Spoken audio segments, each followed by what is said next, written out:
Bon matin, Oasis, on est béni. Je suis béni en tout cas d'être ici toujours. La semaine dernière, j'étais à l'extérieur, j'étais à Coinsville avec une pensée pour vous.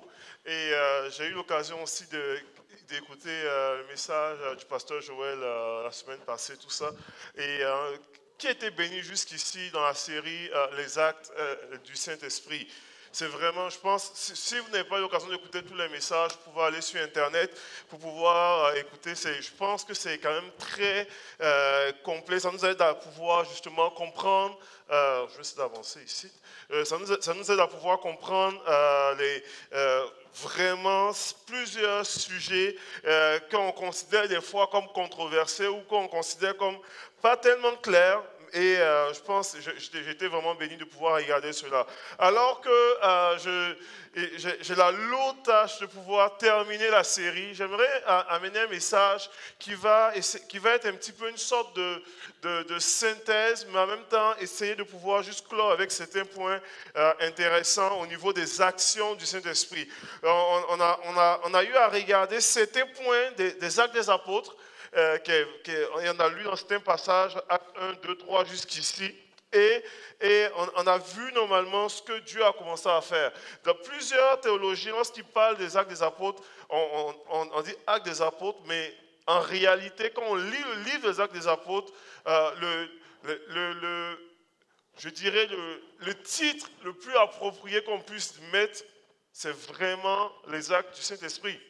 Parce qu'en réalité, les actes des apôtres parlent un petit peu de la naissance de l'Église, parlent de ce que l'Esprit de Dieu a fait, l'expansion de l'Évangile, la croissance de l'Évangile, tout ça. Mais on ne parle pas nécessairement des 12 apôtres. On ne parle pas de Matthieu, on ne parle pas de plusieurs. Il y a plusieurs apôtres qu'on ne mentionne même pas.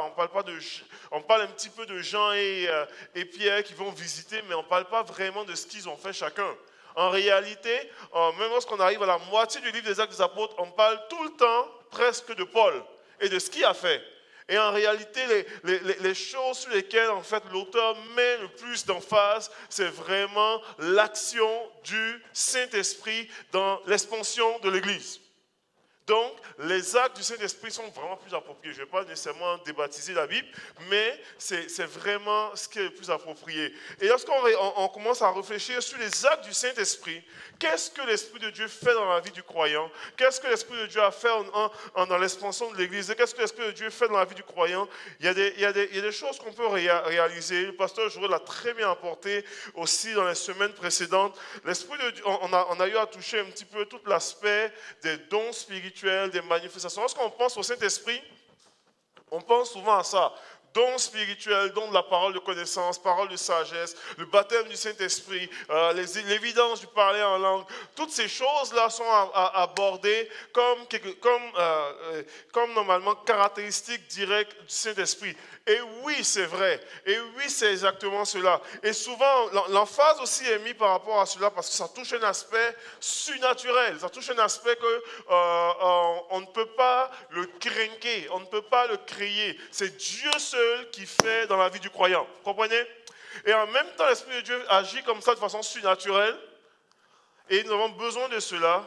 Et nous avons besoin de vivre dans le surnaturel. En même temps, l'Esprit de Dieu fait une œuvre aussi dans notre être intérieur, de façon au niveau de notre caractère. Et la Bible parle de cela dans Galates 5, 22 en disant le fruit de l'Esprit, ce que l'Esprit de Dieu produit en nous, c'est l'amour, la paix, la joie, la patience, la bonté, la fidélité, toutes ces choses-là. Donc, l'Esprit de Dieu travaille dans deux aspects de nos vies.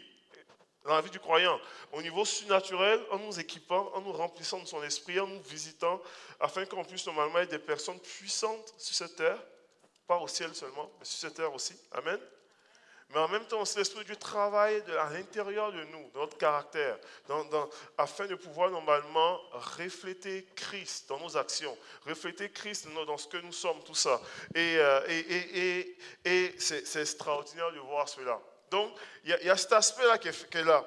Ce matin, j'aimerais toucher trois aspects par rapport aux actions du Saint-Esprit. Et j'ai vraiment à cœur d'amener trois aspects qu'on voit qui transpirent dans le livre des Actes des Apôtres.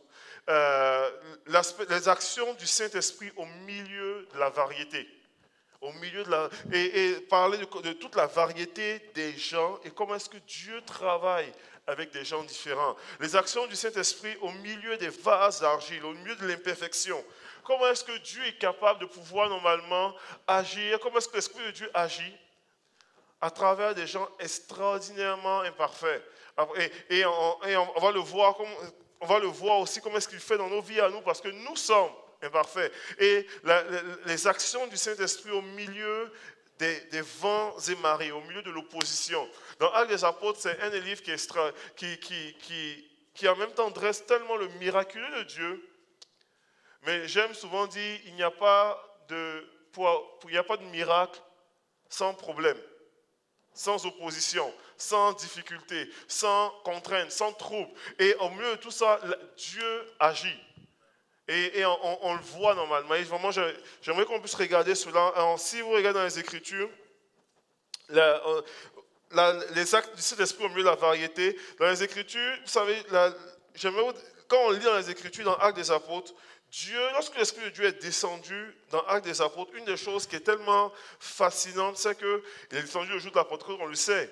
Mais une des choses qui est particulière, c'est qu'on prend le temps de mentionner qu'il y avait à Jérusalem, en ce moment-là, alors que l'Esprit de Dieu descend, plusieurs Juifs de toutes les nations, de différentes nations, donc des gens qui venaient de différents horizons, des gens qui venaient de différentes nationalités, des gens qui venaient de différentes probablement cultures, des gens qui étaient extrêmement différents. Et l'Esprit de Dieu trouve que c'est le moment extraordinaire pour pouvoir justement descendre sur les croyants, pour descendre sur les disciples. Il y a un aspect qui est tellement précieux au niveau de la variété. Souvent, normalement, on ne réalise pas comment est-ce que Dieu aime cela, mais Dieu aime la variété. Et on parle de l'unité souvent, mais l'unité se trouve dans une dynamique de variété. Et il y a une nuance que j'aime faire souvent en disant, il y a ce qu'on appelle l'unité, et puis qu'il ne faut pas confondre avec l'uniformité. Souvent, on va vouloir que les gens soient comme nous. Puis on dit, nous sommes unis. Alors qu'en réalité, c'est une uniformité. Souvent dans l'unité, il y a beaucoup de différences. Mais on choisit d'être unis ensemble, malgré nos différences. Et dans les Écritures, la Bible transpire d'exemples de personnes qui ont marché dans une dynamique d'unité, des gens qui étaient très différents. Jésus a choisi les apôtres dans une dynamique de variété incroyable. Lorsque tu prends Pierre, il avait un tempérament très différent de Jean. Quand tu prends Paul, il avait un tempérament très différent normalement d'autres apôtres comme Barthélemy, etc., comme Thomas. Et donc, on voit normalement une dynamique où est-ce qu'il y a une unité, des gens qui sont extrêmement différents, de différents horizons, mais qui ont choisi de pouvoir aller ensemble, marcher ensemble pour une cause commune. Et c'est dans un tel contexte, l'Esprit de Dieu agit. L'Esprit de Dieu se manifeste. L'Esprit de Dieu est à l'œuvre. Dans les Écritures, on va voir dans les Écritures que même Jésus, du temps de Jésus, Jésus va corriger ce que les théologiens appellent l'esprit sectaire. Et dans Marc chapitre 9, versets 39, 38 à 40, à un moment donné, il y a Jean qui vient voir Jésus. On dit, Jean lui annonça, « Maître, nous avons vu quelqu'un expulser des démons en ton nom. Nous l'avons empêché parce qu'il ne nous suivait pas. » Mais Jésus lui dit, « Ne l'empêchez pas. En effet, il n'y a personne qui fasse un miracle en mon nom et puisse après parler de moi en mal. » Il dit, celui qui n'est pas avec nous, celui qui est contre nous, celui qui n'est pas contre nous, excusez-moi, est pour nous. Donc il y a une dynamique normalement où est-ce qu'on voit, on voit normalement clairement dans la vie de Jésus qui explique cette réalité-là que ça peut arriver que les gens soient différents. Ça peut arriver que les gens ne nous suivent pas. Ça peut arriver que les gens normalement font les choses un petit peu différemment. Mais même dans la variété, l'Esprit de Dieu est capable d'agir. Dans les Écritures, même dans les choses qui sont plus ou moins différentes, l'Esprit de Dieu est capable d'agir. Une des choses qui est tellement intéressant à réaliser, c'est que Dieu, normalement, n'est pas limité par nos différences. Dieu aime nos différences. Dans une église, même église comme ça, les gens sont très différents. Sont très différents les uns des autres. Les gens vont avancer différemment. Il y a une vérité qu'on doit comprendre, c'est que les gens même vont réagir différemment à la présence de Dieu. Je pense que la semaine dernière, le pasteur Joël a touché à cet aspect-là. J'ai trouvé ça tellement pertinent. Les gens réagissent différemment à la présence de Dieu. J'étais au collège biblique, puis à un moment donné, j'ai amené un enseignement sur le Saint-Esprit, tout ça, et puis sur toute la réaction à la présence de Dieu. Puis je faisais une espèce d'exemple. Je poussais un cri de mort là, en pleine classe. Et quand je poussais le cri de mort, je ne ferai pas ça ici en avant, ici, mais quand je poussais mon cri de mort, sérieusement, les étudiants réagissaient différemment. Il y a des étudiants qui figeaient. Il y avait des étudiants qui criaient comme des filles. Ah! Il y a d'autres qui faisaient, voyons donc, c'est quoi ça? Puis il dit, voyez-vous, vous avez tout entendu le même cri, mais vous avez eu toutes des réactions différentes. Il y a des gens normalement que l'Esprit de Dieu va descendre, et puis vous allez réagir différemment. Il y a d'autres qui vont être super émus, il y a d'autres qui vont normalement tomber face contre la présence de Dieu, il y a d'autres qui vont juste être beaucoup plus dans une dynamique solennelle. Il y a d'autres, et c'est correct. C'est juste correct. Ça ne fait pas de vous. C'est celui qui va normalement être plus calme et puis qui va être plus zen dans son esprit n'est pas moins spirituel que celui qui va juste faire « Oh, alléluia » puis ribabater à 50 mots en 3 secondes. Comprenez-vous un petit peu? Non. C'est pas ça normalement qui fait que lui il a plus d'onction, puis lui, Dieu lui parle un peu plus, il est un peu plus TTS, très spirituel que l'autre normalement qui ne réagit pas. Les gens, et c'est normal, il y a une variété dans l'œuvre de Dieu, dans le corps du Christ par rapport à ça. Et ça, c'est vraiment correct. Les gens réagissent différemment à la présence de Dieu. Les gens vont grandir différemment comme disciples de Jésus aussi. La Bible parle de la réalité que lorsque l'Esprit de Dieu est descendu, lorsqu'il y a eu 3000 personnes qui ont donné leur vie au Seigneur, etc., ils persévéraient dans l'enseignement des apôtres, dans la communion fraternelle, dans la fraction de pain et dans les prières. Et une des choses qu'on réalise, c'est que tous ces éléments qui sont cités dans les Écritures sont toutes nécessaires pour grandir. Mais en tant que disciple, en tant que personne en tant que disciple, il y a des aspects dans lesquels nous allons grandir plus facilement. Nous allons normalement grandir plus facilement que d'autres. En tant que disciple, moi personnellement, je suis une personne qui aime l'enseignement. Je vais écouter des prédications régulièrement. Régulièrement. Des fois, je peux écouter une fois par jour un message tous les jours. Ça arrive souvent que j'écoute 2, 3 messages dans la même journée. C'est vraiment dit, comment tu fais ça? Nous, c'est juste dimanche, mais moi, j'aime ça. Donc, je vais écouter. Et puis, pour moi, écouter un message, là, ça ne m'énerve pas. Là. J'écoute un message, ça finit là. Mais il y a d'autres personnes que eux m'entendent comme ça. Eux, ils vont... Un message un dimanche, merci Seigneur, c'est assez. On se revoit pour dimanche prochain. Par contre, ils veulent normalement être activés dans les projets comme le projet sac à dos. Ils vont être dans les projets de service, dans les projets d'implication, d'évangélisation. Fine. Ils vont grandir plus comme disciples dans cette dynamique. Peut-être qu'il y a d'autres personnes que eux, ça va être beaucoup plus la communion fraternelle, qui vont grandir beaucoup plus comme disciples. Ils m'entendent comme ça, ils ne vont pas nécessairement triper. Mais si à la fin du culte, je prends un temps pour dire on va-tu manger du burritos ensemble ou quoi, ils vont plus triper par rapport à cela. Parce qu'ils veulent passer du temps de qualité. Et il y a d'autres qui sont beaucoup plus des gens inspirationnels, qui vont beaucoup plus être des gens qui vont normalement, ils sont vraiment, on veut plus de prophétique, plus de prière, plus d'onction, plus de ceci, plus de... Fine. Ça ne fait pas d'eux des gens plus spirituels que celui qui a soif de communion fraternelle. Comprenez-vous? Vous êtes avec moi toujours? Il y a une réalité où est-ce que la variété, l'Esprit de Dieu agit dans une dynamique de variété. Et on a besoin comprenez-moi très bien, on a besoin des 4 aspects là. On a tous besoin de ça. mais il y a des prépondérances, il y a des prédominances dans la vie de certaines personnes, dans leur croissance en tant que disciples. Donc, les gens grandissent différemment aussi. Les gens vivent avec une variété de convictions. Dans Actes des Apôtres, dans Actes chapitre 15, la Bible même parle de ça. Dans l'église primitive, ils vivaient cette réalité-là. Il y avait des juifs que eux, normalement, parce que les gens se convertissaient, et puis il y a des juifs que eux, dans leurs convictions, c'était important de ne pas manger du porc. Tandis que les non-juifs arrivent et puis eux, ils aimaient le bacon. Il y avait cette réalité-là. Et puis il fallait normalement en discuter. Puis dire, ok, tu ne manges pas du porc, c'est correct, mais moi j'aime mon bacon, je suis correct. Et puis on va se respecter dans nos différences. Il y a d'autres qui distinguaient même les fêtes, certaines périodes lunaires, etc. Tout ça. Il y avait toutes sortes de différences comme ça. Il y avait des convictions.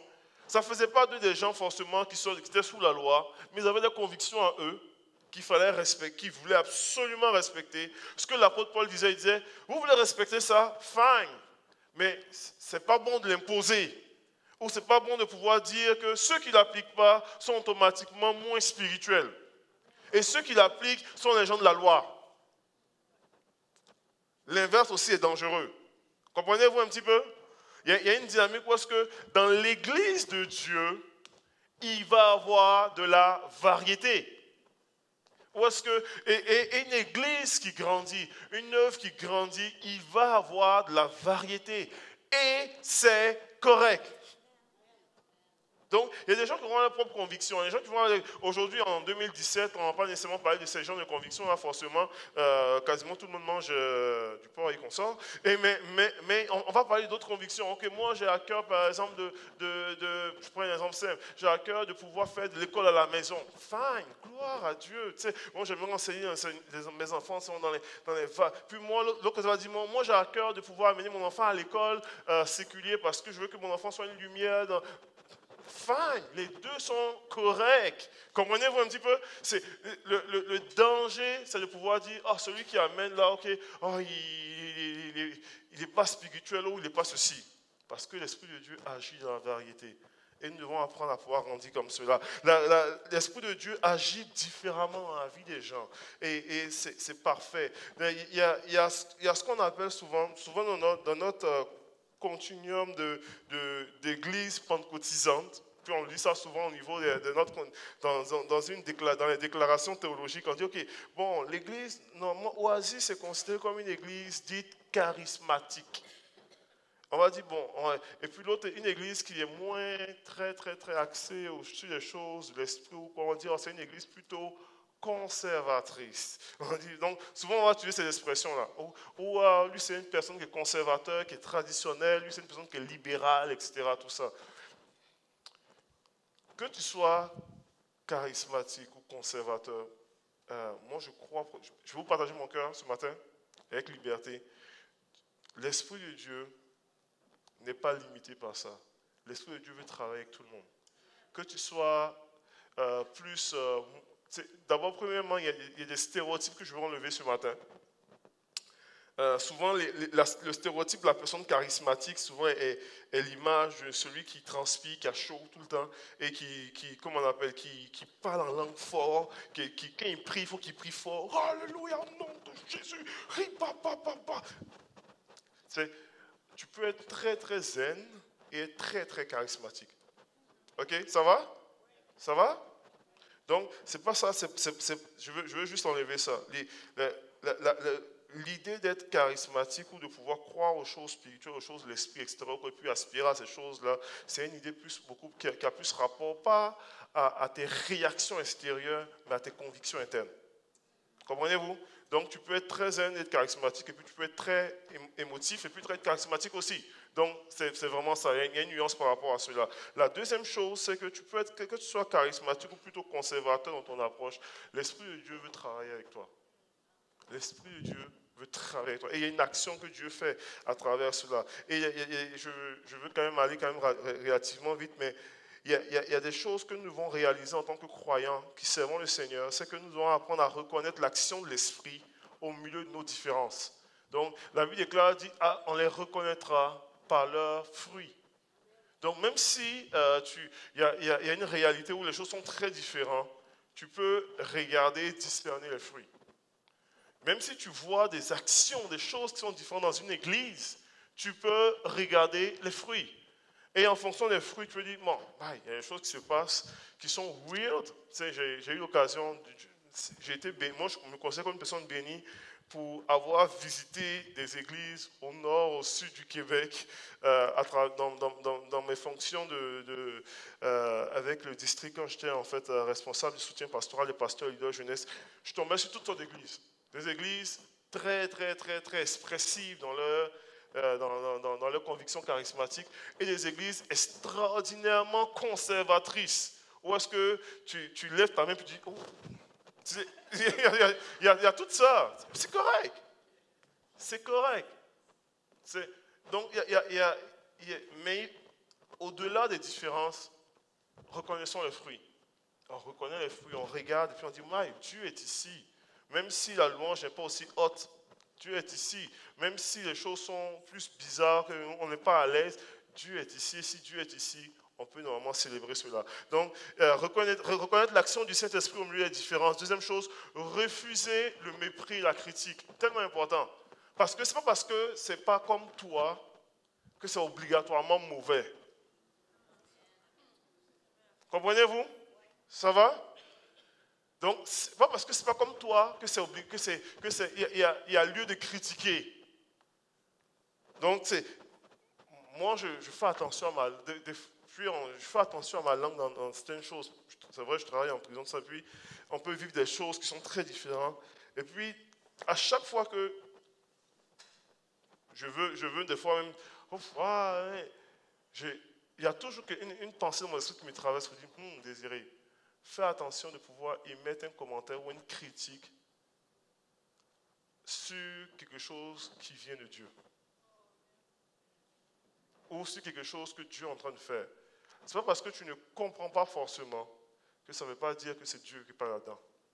Comprenez-vous un petit peu? Donc, des fois, il faut mettre un mort sur notre bouche, des fois. Amen?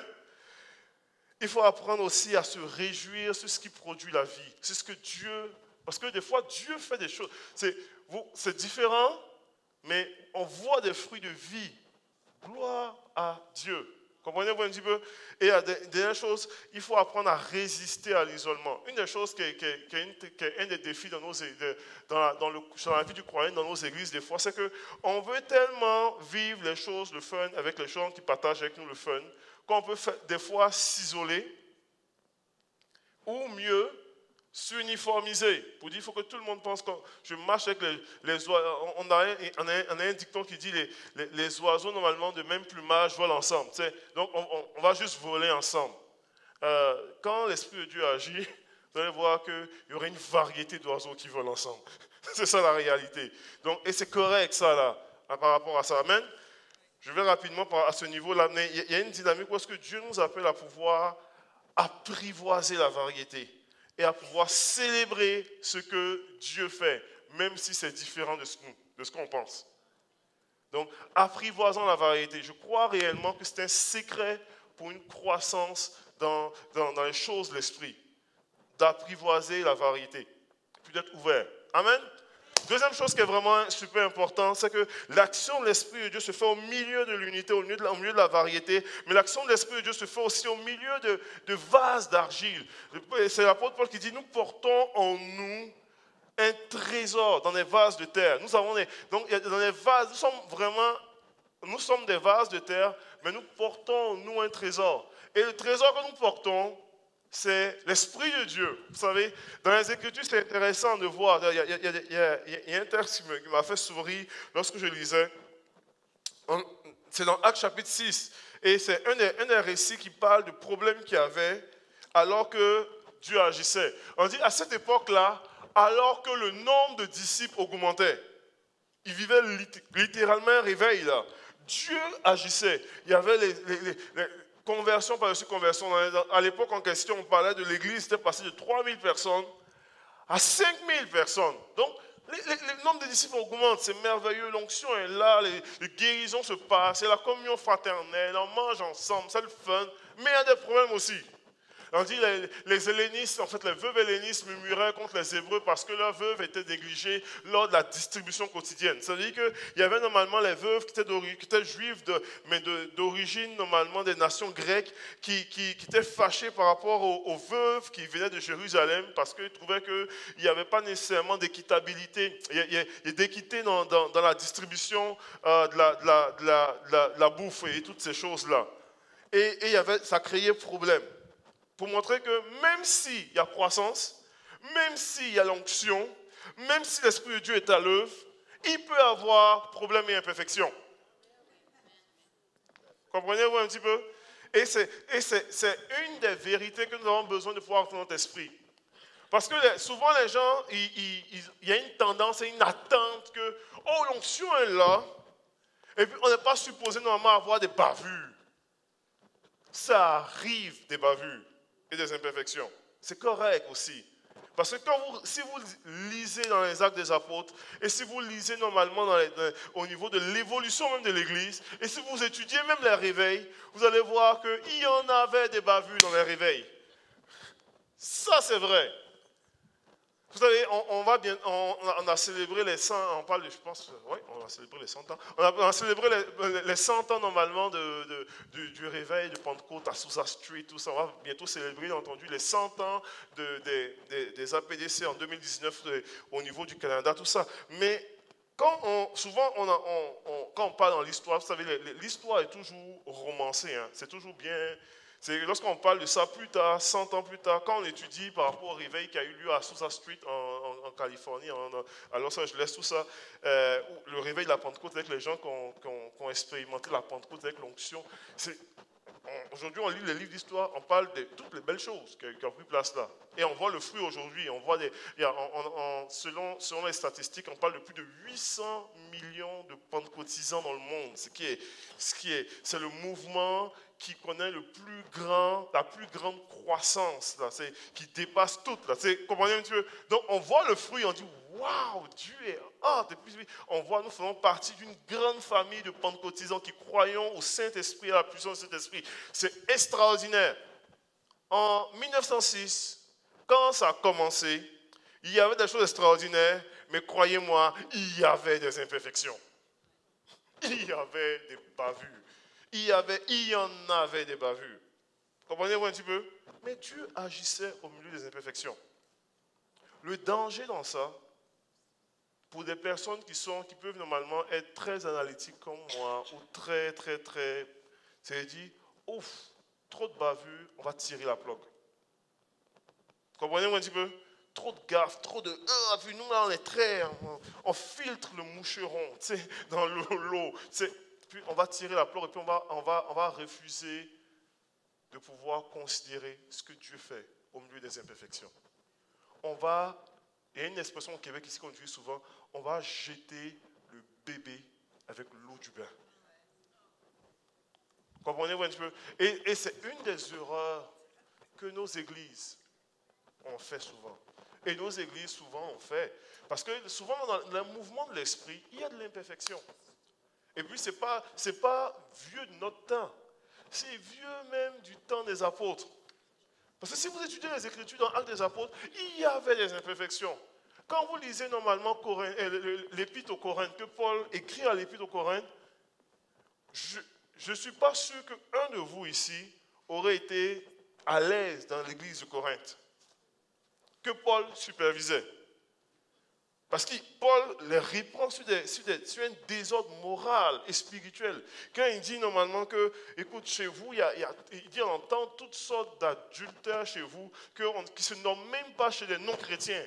Il dit, j'apprends chez vous qu'un fils couche avec sa belle-mère. Tu sais, il dit, c'est quoi ça dans l'église de Dieu?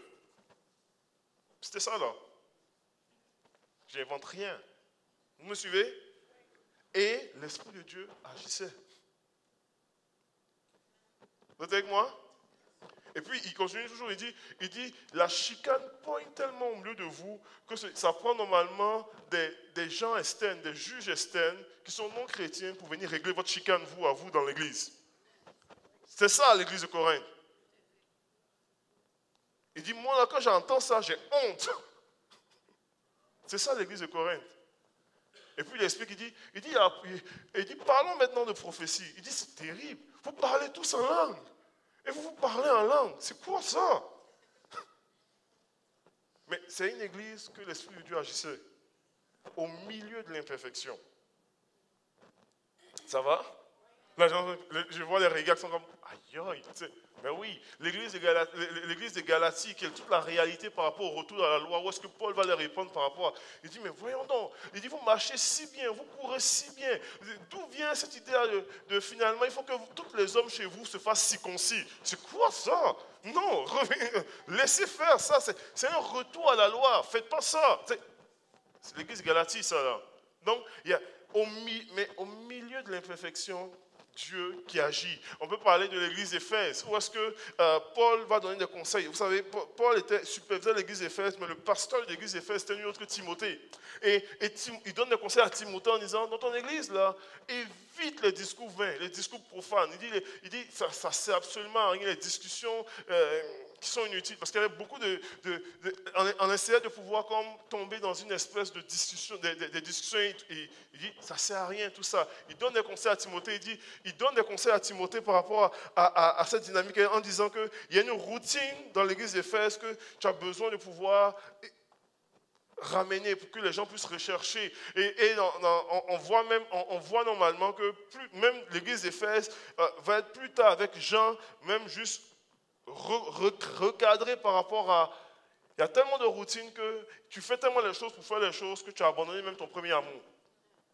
Comprenez-vous un petit peu? Et c'est une église que, on dit oui, l'Esprit de Dieu agit, mais en même temps, il y a plein d'imperfections qu'il faut qu'on recadre, qu'il faut qu'on corrige. On peut parler de l'église de Thessalonique, où est-ce qu'il y avait une psychose de la fin des temps, où est-ce que des gens avaient arrêté de travailler en attendant le retour de Jésus. Comprenez-vous? Ça, c'est la réalité, ça, là. Puis, il recadre. Donc, même au milieu des réveils, au milieu de la puissance de Dieu, au milieu des témoignages extraordinaires, au milieu de la gloire de Dieu qui prend place, au milieu de tout ce qui prend place, au milieu des actions de l'Esprit de Dieu, il y a de l'imperfection. Tout comme, normalement, au milieu de ce que tu es, dans tes qualités, dans tes forces, dans ce que Dieu a fait, dans les guérisons que tu as vécues, dans ton témoignage de vie qui est extraordinaire comme tout, Dieu continue de travailler dans ta vie à toi. Donc, si Dieu continue à faire ça dans ta vie, il faut être conscient qu'il le fait aussi dans la vie de ton frère. Et il le fait aussi dans son église. Donc, le danger, c'est de pouvoir normalement être extrêmement radical. Pour dire non, si Dieu normalement, si l'Esprit de Dieu normalement n'amène pas ça, ça veut dire que non, il faut tirer la plaque. Non, il ne faut pas tirer la plaque. On continue, on chemine. On avance dans nos imperfections parce que Dieu agit comme cela aussi. Et c'est fascinant. Lorsque tu regardes même dans les relations entre les apôtres, entre les serviteurs de Dieu, eux qu'on les considère comme des pères de l'Église, eux qu'on peut dire qu'ils sont des TTS, des très, très spirituels, des gens qui sont proches du lieu très saint, des gens on voit encore l'imperfection. On lit dans les Écritures, vous avez vu, je ne sais pas si on en avait parlé de cela, dans Actes des Apôtres, Paul et Barnabas ont eu normalement à un moment donné, Dieu les appelle, Actes chapitre 13, Dieu les appelle, mettez-moi à part Paul et Barnabas pour l'œuvre à laquelle je les ai appelés. Les gens les imposent les mains. Dieu les a appelés. Ils vont faire un premier voyage missionnaire ensemble. Ils reviennent. Ils doivent faire un deuxième voyage missionnaire. La chicane pogne au milieu d'eux.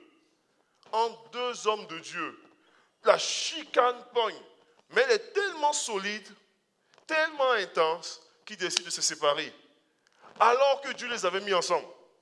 Et Dieu les avait appelés ensemble. Mais la chicane est tellement forte qu'ils se séparent. Et ce qui est fascinant, c'est que la volonté du naturel, charnel, des désirs aurait voulu lui dire, comme normalement Paul et Barnabas sont chicanés et qu'ils se sont normalement séparés, tout ça, Paul était complètement disqualifié. Puis finalement, il priait pour les malades, le mal n'était plus guéri. Et puis l'œuvre de Dieu n'avançait plus parce que normalement, il a désobéi à ce que Dieu lui avait dit au préalable. Pas toutes. L'Esprit de Dieu a continué à agir, même dans l'imperfection de ces hommes-là. Comprenez-vous un peu? Continue à agir, même dans l'erreur. Peut-être as-tu fait des erreurs dans ta vie. Puis, on a tous fait des erreurs dans notre vie. Ça ne fait pas de toi un disqualifié. Parce que Dieu est capable de pouvoir travailler malgré nos imperfections dans ta vie. Ce n'est pas fini. Vous comprenez un petit peu? Et puis Dieu a continué à travailler avec Paul. Il a continué à avoir des fruits de son ministère. Est-ce que ça veut dire qu'on doit minimiser nos erreurs? Non, je ne suis pas en train de dire ça, comprenez-moi très bien.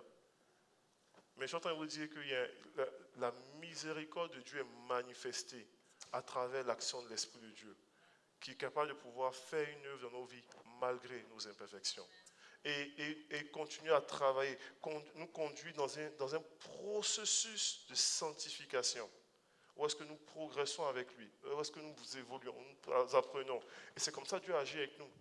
C'est comme ça que Dieu agit avec nous. Donc on voit cela, on voit les imperfections.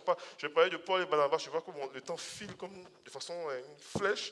On voit Paul et Barnabas, on voit normalement Paul et Pierre. Dans Galates, Paul va normalement expliquer comment est-ce qu'il a eu à se chicaner avec Pierre. Finalement, on voit que Paul, il se chicane pas mal avec tout le monde. Mais c'est drôle, là, parce qu'il y a toujours des... Mais Paul va expliquer qu'il s'oppose à Pierre. Il dit, Pierre, normalement, Pierre arrive avec les frères de Galates, tout ça. Et puis, jusque-là, ça va très bien. Pierre mange avec les non-juifs, tout ça, c'est cool, on est heureux. Et à un moment donné, des juifs arrivent en Galatie aussi. Et puis Pierre, pour ne pas choquer les juifs, va s'isoler, va aller se coller avec les juifs. Et puis il va normalement tasser tous les non-juifs de Galatie. Parce qu'il veut... Et Paul va dire, non, Pierre, tu n'es vraiment pas correct. C'est une attitude qui est vraiment... C'est hypocrite. Bon, bref. Il va vraiment répondre Pierre par rapport à ça. Puis, Paul répond quelque chose qui est vrai. Mais c'est là que tu vois toute l'imperfection. Et puis là, c'est Pierre, là. Pierre, l'apôtre Pierre, lui qui a marché sur les eaux. Lui qui a donné le premier message de l'appel Pentecôte. C'est l'homme de Dieu, là, avec l'aura sur la tête. Mais qui est imparfait dans sa façon d'être. Et qui se fait reprendre par un plus jeune que lui par rapport à ça. Et ça, l'Esprit de Dieu continue à agir en milieu de tout ça. On peut citer normalement Paul et les frères juifs, où Paul va devoir monter un sujet, que l'idée de... Aujourd'hui, ce n'est plus un sujet de problème au niveau de qu'est-ce qu'on peut manger ou qu'est-ce qu'on ne peut pas manger. Mais au temps des apôtres, dans l'église primitive, c'était problématique, la bouffe. Parce qu'ils mangeaient ensemble, communion fraternelle. Et dans toute la tradition juive, un juif ne peut pas manger à la table des non-juifs. Ça ne se faisait pas. Depuis on parle de génération en génération. Donc, c'était un trop gros clash. Il fallait vraiment clarifier les choses là. Puis, il y avait des juifs chrétiens qui étaient devenus chrétiens, qui disaient non, on est des chrétiens, mais attends, on n'ira pas jusque-là, on ne va pas s'asseoir avec des gens pour manger avec eux. Ils mangent le bacon et puis nous, on mange l'autre. Non, ça ne marche pas. Mais c'était vraiment ça. Et Paul va devoir amener ça au concile de Jérusalem. Il doit avoir un conseil avec tous les apôtres par rapport à ce sujet-là. Pour pouvoir dire non, premièrement, ce n'est pas mauvais de pouvoir manger n'importe quoi. Deuxièmement, ce n'est pas mauvais de pouvoir... On n'a pas besoin de faire circoncis. C'était vraiment des sujets qui étaient importants parce que les gens voulaient que les gens se circoncis aussi. Pour dire non, tu es chrétien, mais il faut te circoncis quand même. C'est un témoignage. Et puis les apôtres vont dire non, le baptême suffit pour pouvoir normalement confirmer ton témoignage que tu suis Jésus. Là. C'est vraiment ça. Mais on voit que l'Esprit de Dieu agit même dans l'imperfection. Donc, il y a cette dynamique là où est-ce que Dieu agit dans la variété, mais Dieu agit dans l'imperfection des gens.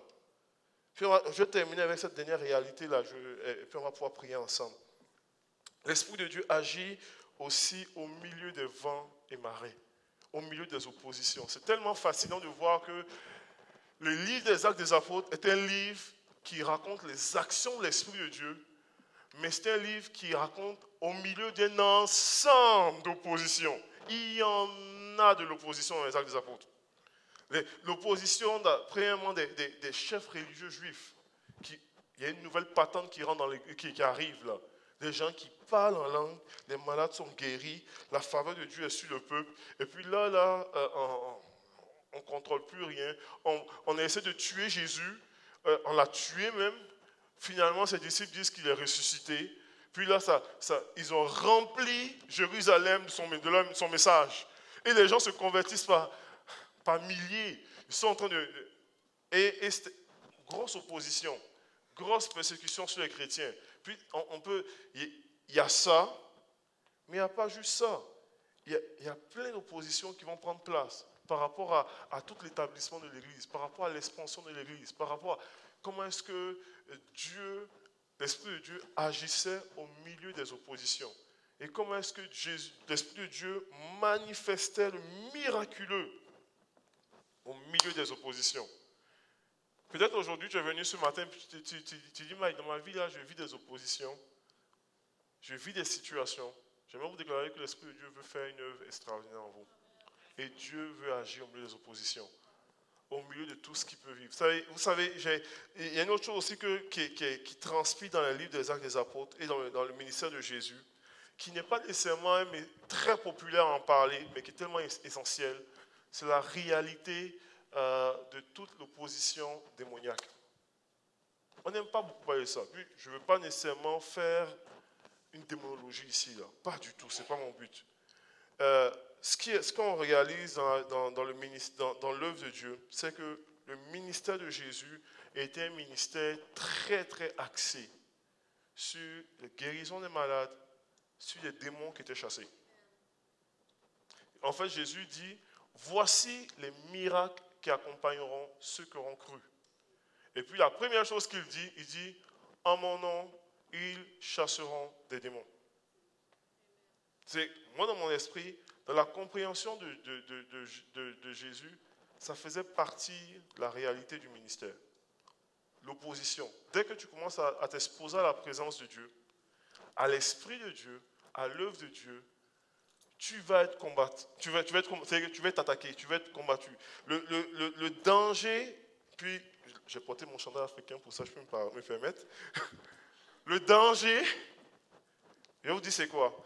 Un des plus grands dangers, c'est de pouvoir normalement, et on le voit souvent dans certains pays en Afrique, dans mon pays en particulier, c'est de pouvoir focaliser constamment sur l'ennemi, puis voir le diable partout, voir toujours en train de lier les esprits partout. Ça, cet extrême-là est extrêmement dangereux. Et quand je suis en Côte d'Ivoire, j'ai déjà eu à prêcher par rapport à ça, je peux des fois inviter les gens pour dire, écoute, vous parlez des fois plus aux démons qu'à Dieu. À vouloir tout le temps en train de chasser les démons. Je prends autorité contre toi, etc. Je dis, c'est un extrême qui n'est pas sain. Il y a un autre extrême aussi qui n'est pas sain. L'autre extrême, c'est de pouvoir vivre ta vie comme s'il n'y a pas d'opposition, où il n'y a pas normalement une œuvre de l'ennemi.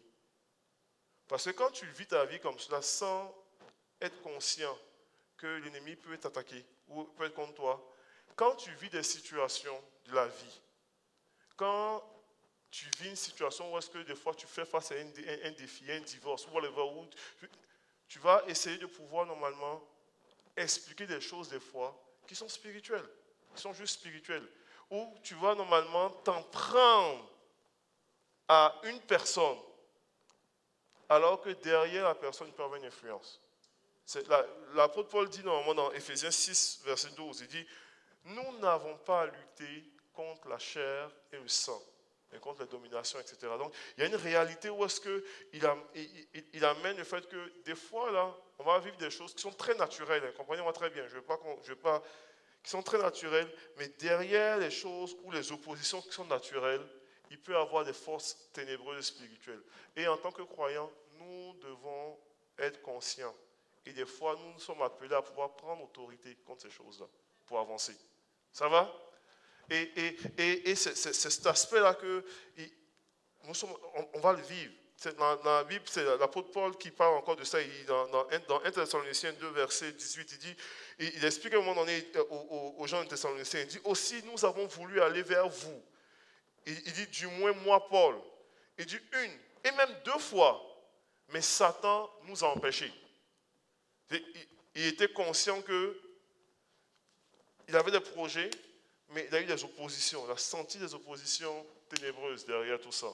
Et ça arrive, ça aussi. Donc, il y a une dynamique où est-ce que l'Esprit de Dieu travaille au milieu des oppositions.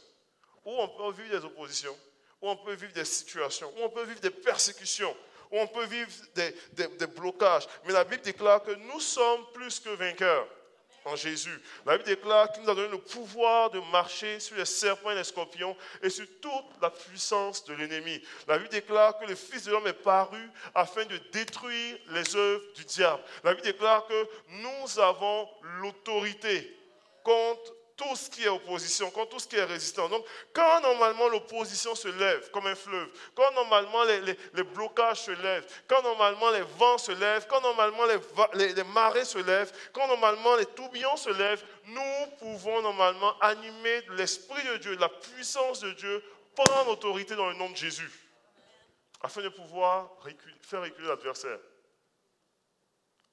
Mais Dieu nous appelle à pouvoir être conscient de ça. À pouvoir être conscient que, ok, ça là, c'est une opposition. Ça là, on vit, il y a un moment d'opposition, un moment de situation. Oh, il y a un blocage. Oh, on va prier afin que Dieu fasse une œuvre, afin que Dieu agisse, afin que Dieu se manifeste. Il y a une dynamique où est-ce que Dieu agit, l'Esprit de Dieu agit au milieu de la variété, au milieu de l'unité, au milieu de l'imperfection, au milieu de l'opposition. Je vais inviter les musiciens à avancer. Je vais terminer avec ça.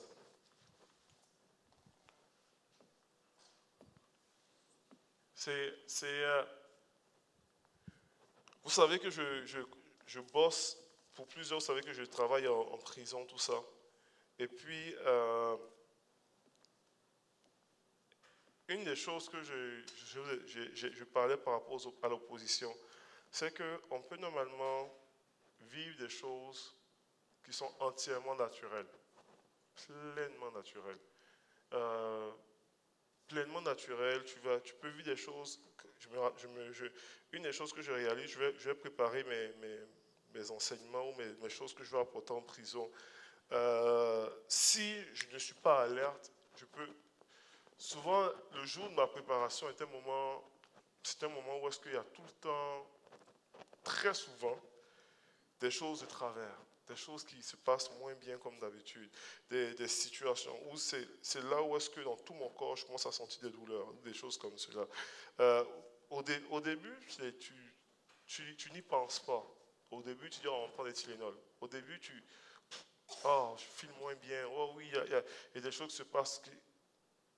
Et après un certain temps, normalement, j'ai juste, dans mon temps de prière, j'ai juste réalisé des fois que je pouvais vivre des lourdeurs ou des atmosphères, une atmosphère spirituelle. Et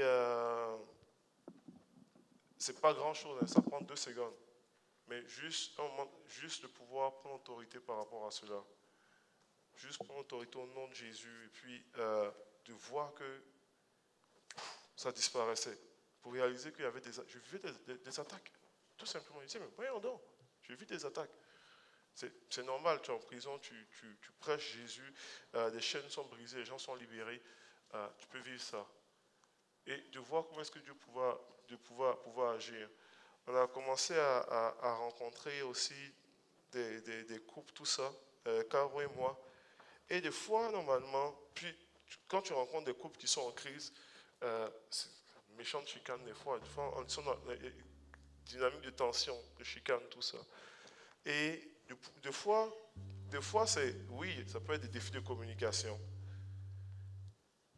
Mais il y a une des phrases qu'on aime dire souvent pour le couple. On dit, tu sais, ton mari là, ou ta femme là, c'est pas ton ennemi. C'est pas, parce que souvent, il peut y avoir des tensions.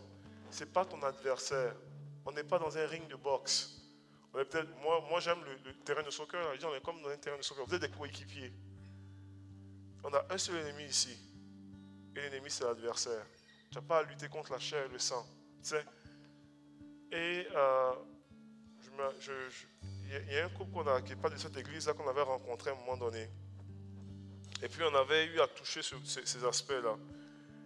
Et puis à un moment donné, le mari, à un moment donné, m'a rendu témoignage. Je me dis, Mike, cet aspect-là de réaliser qu'on est une équipe, l'aspect de réaliser que ce n'est pas mon adversaire et que derrière tout ce qui se passe, parce que c'était vraiment tendu, ils ont failli sortir, ils passaient par un divorce, tout ça.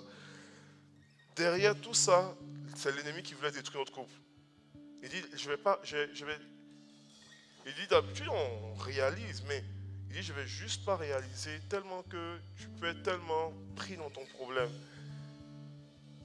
Et c'est fou de voir comment est-ce que des fois dans des choses comme cela, quand on vit nos situations, on est tellement focalisé sur notre situation qu'on ne voit pas des fois comme Dieu voit la situation, des fois. Comment est-ce que Dieu veut nous amener à voir? Comment est-ce que l'Esprit de Dieu veut nous amener à travailler au milieu de tout ça? J'aimerais juste faire un appel très simple ce matin. On a touché plusieurs points au niveau de la variété, au niveau de l'importance de pouvoir normalement laisser Dieu agir malgré même l'imperfection. On a parlé de l'importance de pouvoir laisser l'Esprit de Dieu faire son œuvre au milieu des vents et marées. Je ne connais pas normalement votre situation ce matin, pour plusieurs.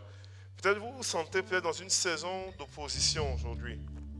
Peut-être vous êtes venu ici aujourd'hui et puis il y a une personne qui est à côté de vous qui vous tape royalement sur les nerfs.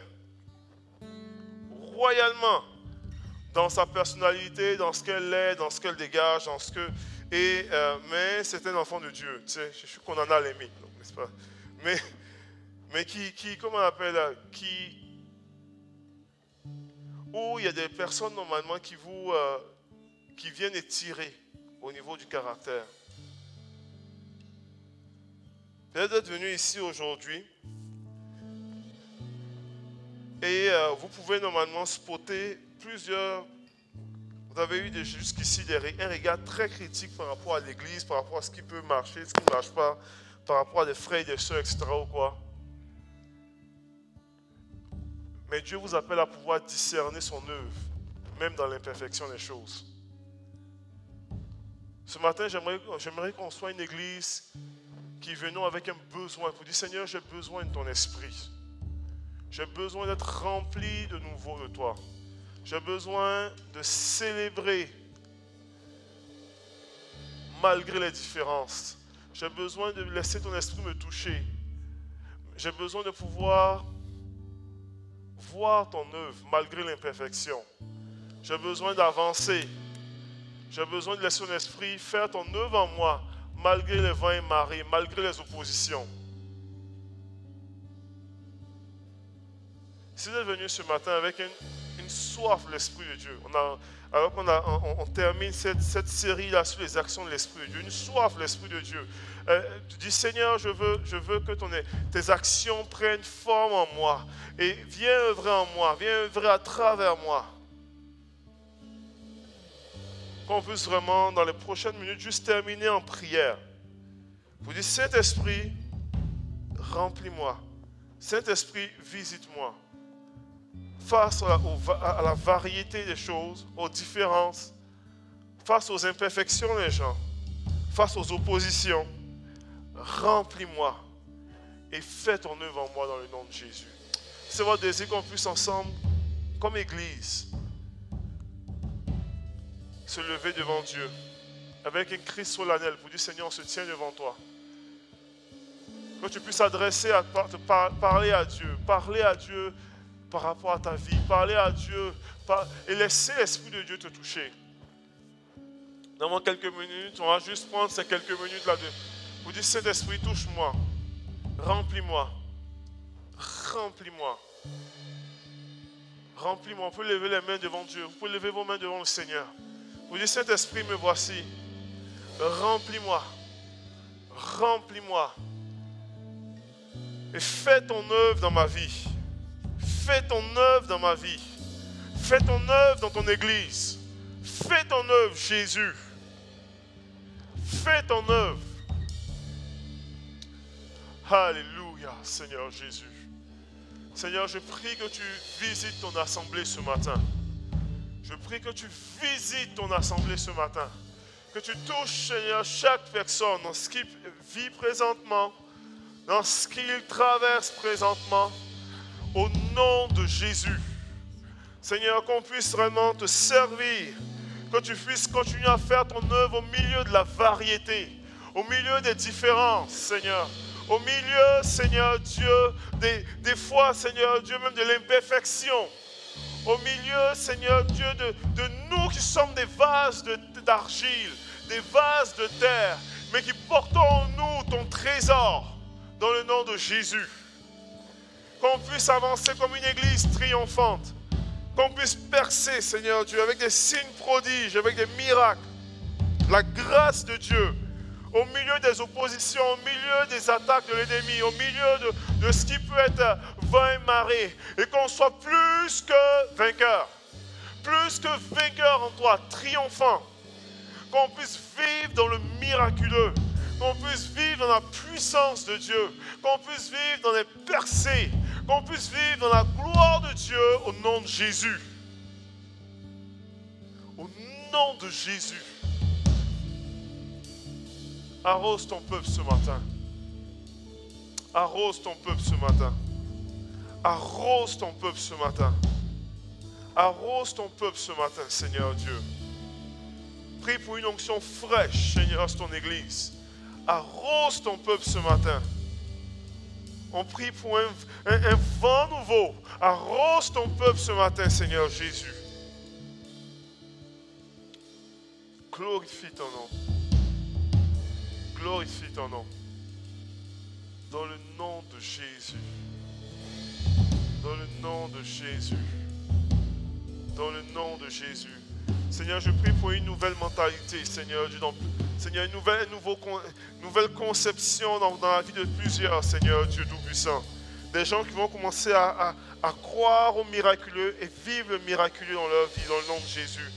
Des gens qui vont marcher dans une culture de triomphe, dans une culture de percée, dans une culture de grâce, dans une culture de faveur, Seigneur Dieu.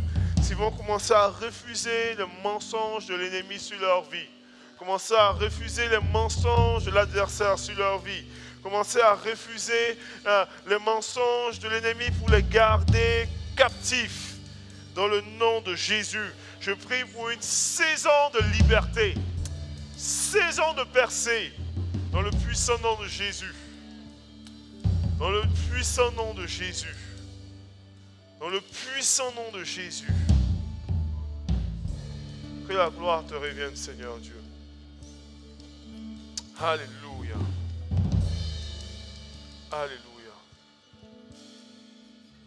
Seigneur, nous déclarons, Seigneur Dieu, des hommes et des femmes qui vont être puissants en toi, qui vont être puissants dans leur appel, puissants dans leur relation, puissants, Seigneur Dieu, dans leur communication, puissants dans ce qu'ils dégageront.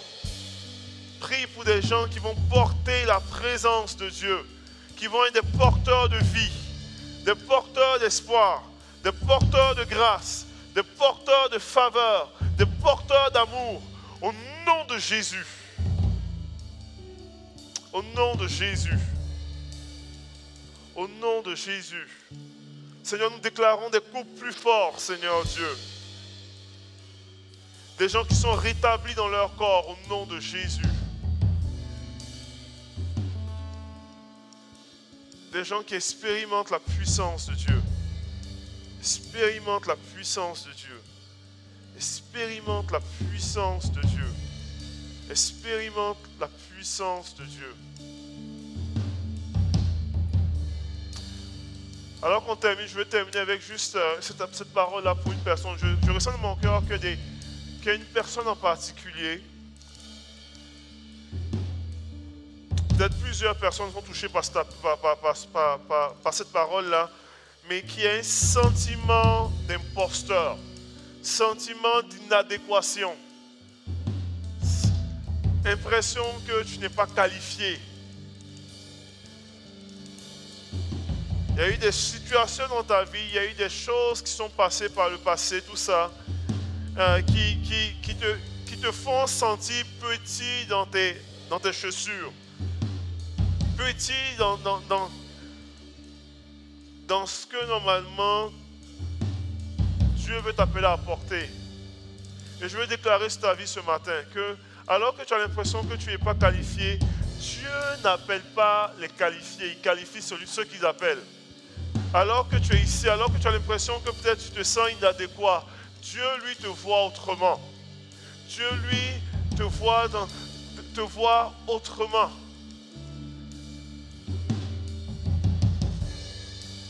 Alors que tu te sens imparfait, Dieu veut travailler dans ton imperfection. Et il veut faire une œuvre. Et ce qu'il a déclaré sur ta vie, tu as eu des paroles sur ta vie qui semblaient surréalistes, qui semblaient absolument trop gros pour être vrai, trop immense. Et puis tu dis, mais comment est-ce que Dieu peut-il faire ça avec moi? C'est tellement surréaliste. Et j'aimerais déclarer pour dire, ce qui te semblait surréaliste, Dieu peut faire infiniment au-delà de cela. Il peut le faire. Et il va le faire. Toi, crois seulement. Crois seulement. Crois seulement que Dieu peut faire avec cela. Crois seulement et rentre dans ce que Dieu a déclaré sur ta vie. Crois seulement. C'est une question de foi pour pouvoir vivre ta percée dans ta vie. C'est une question de foi pour vivre cette percée dans ta vie. Parce que l'Esprit de Dieu veut travailler dans ton imperfection. Seigneur, je prie pour cette personne. Je prie que tu la touches et la rencontres dans le nom de Jésus. Je prie que tu souffles sur sa vie, tu la visites et qu'il y ait un avant et un après, Seigneur Dieu. Seigneur, je prie que cette matinée soit une matinée de rendez-vous divin et que sa vie ne soit plus jamais la même dans le nom de Jésus-Christ. Amen. Alléluia. Bon dimanche tout le monde. Soyez bénis. Soyez bénis. On souhaite une bonne semaine. Que Dieu vous bénisse. Et n'oubliez pas la semaine prochaine, fête des pères. On encourage tous les hommes à pouvoir venir. Mesdames, envoyez vos maris. Et les enfants, envoyez vos parents. Donc on va avoir un bon temps, un bon dimanche ensemble. Soyez bénis.